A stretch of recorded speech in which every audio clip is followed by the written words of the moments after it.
Hi there, Steve here. It's day 3 of my 90-day Korean challenge. Day 3 for me. Some of you may have started earlier.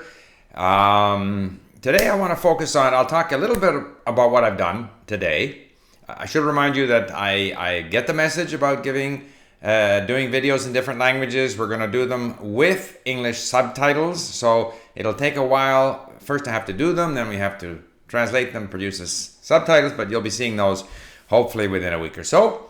And so the various requests for Japanese, for Spanish, for Portuguese, Chinese, Cantonese, any request I get, if I can do it, I'm going to do it.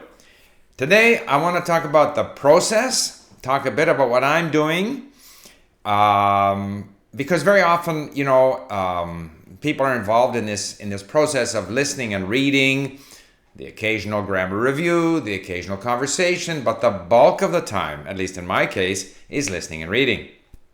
For example, today, my numbers, just today, I have added 205 known words, and I have saved 162 links. That is, I have saved 162 words, a few phrases at this point, to my database. So there was a question, how do I know how many words I know? Well, at Link, when you are reading on Link, if you don't save a word, then the system assumes you know that word. Otherwise, you would have saved it. Or if you've saved a word and it starts out as a status 1 word and eventually you get to know that word, you can manually move it to known. Or by doing your flashcards or other activities, it can be moved to known.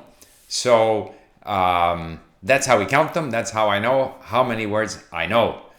Know meaning understand in a context, understand it so well that I didn't bother saving it. Of course, if I come across the word again and I now don't know what it means, I can save it again and the statistics adjust. So there are times when we're not confident that we're making any progress. So today I basically worked on 3 types of content. I started out with my podcasts, which are very difficult, which I've had transcribed. They're full of words that I don't know. Even if I read through and save all the words and kind of half know what it means, when I hear the podcast, I have a lot of trouble. I don't really understand it. So then I did that for a while, and it's often good to start with the difficult and move to the easy.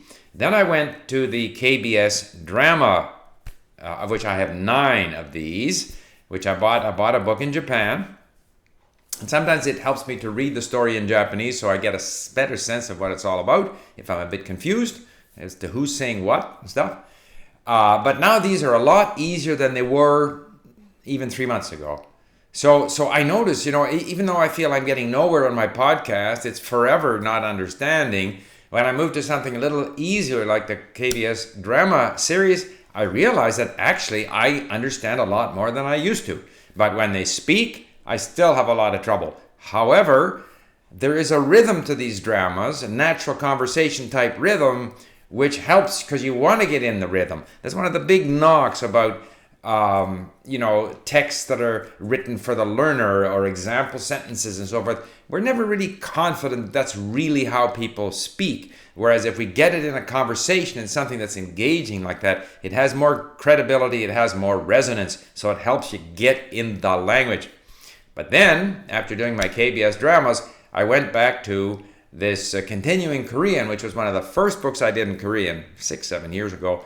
Recently found it on the internet, uploaded it to Link, went through saving words and phrases in that, and of course that was a piece of cake. It was very easy. And yet when I started on it, it was very, very difficult. So the point is, we do get better, and you have to trust in the process. You have to keep going. All right? And so that's kind of my message for today. There were a few questions I could ask. There was one person saying that college language courses are not very effective, and that Link is great. I appreciate that from Nikolai. But ultimately, it's a matter of what you do, and you have to take advantage of the resources that are out there, not just your class resources, but resources that you can find on the internet, including Link, and of course, other resources that you can study on their own or bring into Link or whatever. Another person said, how do you have the confidence to move on from your current language and start a new one? She speaks 2 languages besides English. I'm assuming it's a she because the picture is a she. And want to learn Korean, but she's afraid that she's not fluent enough in the previous languages and wants to reach perfection. I've said it before, perfection is the enemy of the language learner, as I see it.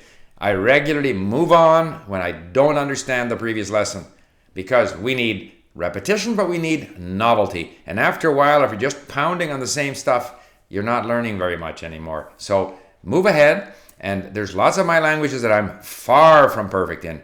In fact, very dissatisfied with my level in. And still I go to new languages because I have to make that choice. Am I going to try to continue to improve knowing that I'll never be satisfied in my level in a given language? Or do I want to, discover a new language? That's your choice. If you're motivated to go for Korean, I would recommend you do so. And as for the transcribed material, if you get on link, we'll see what we can do. Approach me on the forum or on my wall at link. All right. Do I plan to go to Korea? Yes, I would love to go to Korea. And all these people asking for languages and for videos in different languages, including Swedish, and Chinese and Cantonese and Korean. And how did I learn Swedish?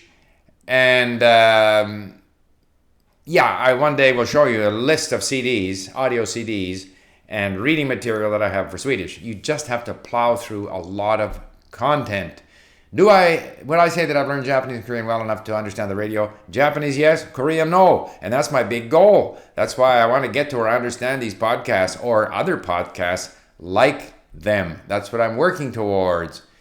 Okay. Yeah, that's it for today. So remember, believe in the process, stay with the process, lots of listening and reading. You may not think you're getting anywhere, but you are. The brain, there was some Scientific American published a paper pointing out that Chomsky's theory of universal grammar is not true, that the evidence doesn't support that. Yes, the brain learns patterns. The brain adapts. The brain starts to create neural networks which help it deal with the experience that it has. So you have to feed it the language and it'll start to sort things out. Of course, you can help by reading the odd bit of grammar and so forth, but stay with the process. In time, you'll get there. A little bit of a long ramble today, but there you have it. Thank you. Bye.